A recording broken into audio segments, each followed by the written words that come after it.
പ്രിയമുള്ളവരെ, ദുബായ് കാണുക എന്നുള്ളത് എൻ്റെ ഒരു സ്വപ്നമായിരുന്നു. ഈന്തപ്പനകളുടെ നാട്, അതിലൂടെയുള്ളൊരു സഞ്ചാരം, ഇത് ഏവരും ആഗ്രഹിക്കുന്ന ഒരു സ്വപ്നമാണ്. ഇത് കണ്ട, ഈ റോഡ് കണ്ട, വളരെ വിശാലമായ റോഡുകളാണ് കാണുന്നത്. വളരെ വൃത്തിയുള്ള വിശാലമായ റോഡ്. ഇത് പാം ജുമൈറ എന്ന് പറയുന്ന സ്ഥലമാണ്. ഇവിടെ കടലിലെ വെള്ളം കണ്ടോ, എന്ത് തെളിച്ചമുള്ള വെള്ളമാണ്. എത്ര യാത്ര ചെയ്താലും ഇവിടെ നമുക്ക് മതിയാവുകയില്ല.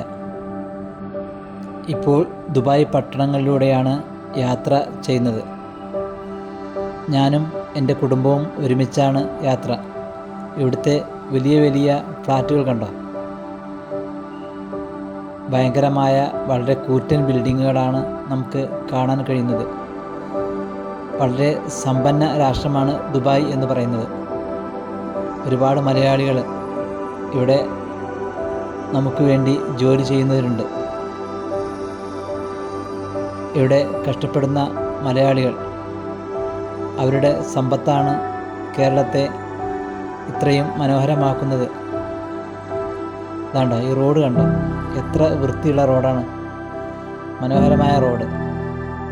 വളരെ വേഗതയോടെ വാഹനങ്ങൾക്ക് സഞ്ചരിക്കാമെങ്കിലും റോഡിലെ ഓരോ ജംഗ്ഷനും ഓരോ സ്പീഡാണ്. ആ സ്പീഡ് കർശനമായി നിയന്ത്രിച്ച് മാത്രമേ ഇതിലൂടെ ഡ്രൈവ് ചെയ്യാൻ കഴിയുകയുള്ളൂ. അതാണ്ട് 6 വരി പാതയാണിത്.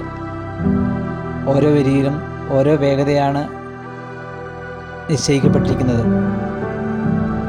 അതിനപ്പുറം വേഗത കൂട്ടിയാൽ പെട്ടെന്ന് പിടിവീഴും. ഇതാണ്ടോ, വാഹനങ്ങൾ കടന്നു പോകുന്നുണ്ടോ. മനോഹരമായ നഗരം, കൂറ്റൻ ബിൽഡിങ്ങുകൾ, ഇതിലൂടെയുള്ള ഒരു യാത്ര, അത് ആരുടെയും ഒരു സ്വപ്നമാണ്. നമ്മുടെ മലയാളികൾ ഉൾപ്പെടെ ഒരുപാട് വിദേശികളാണ് ഇവിടെ ജോലി ചെയ്യുന്നത്. ആ വിദേശികളുടെ അധ്വാനത്തിൻ്റെ ഫലമാണ് ഈ ദുബായിയുടെ പ്രൗഢി എന്ന് നമുക്ക് വേണമെങ്കിൽ പറയാം.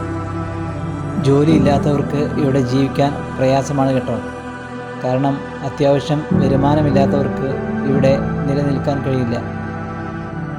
കാരണം ഒരുപാട് വിദേശികൾ വരുന്നതുകൊണ്ട് ഈ ഫ്ലാറ്റുകളിലെ ഓരോ ഫ്ലാറ്റിനും നല്ല ചാർജാണ് ഈടാക്കുന്നത്.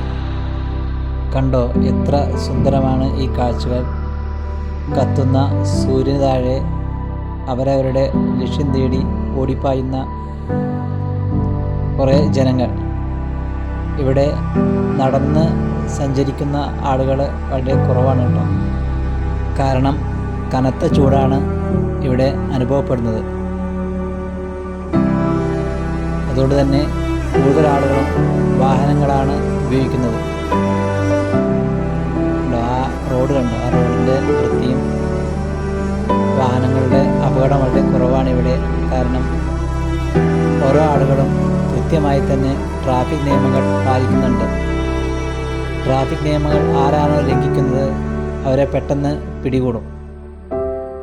അതാണ് ഇവിടുത്തെ അവസ്ഥ. അതുകൊണ്ട് തന്നെ ആരും തന്നെ ട്രാഫിക് നിയമം ലംഘിക്കാറില്ല.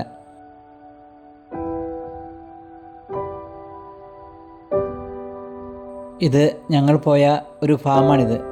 നിറയെ ഒട്ടകങ്ങളുള്ള ഒരു ചെറിയ ഫാം.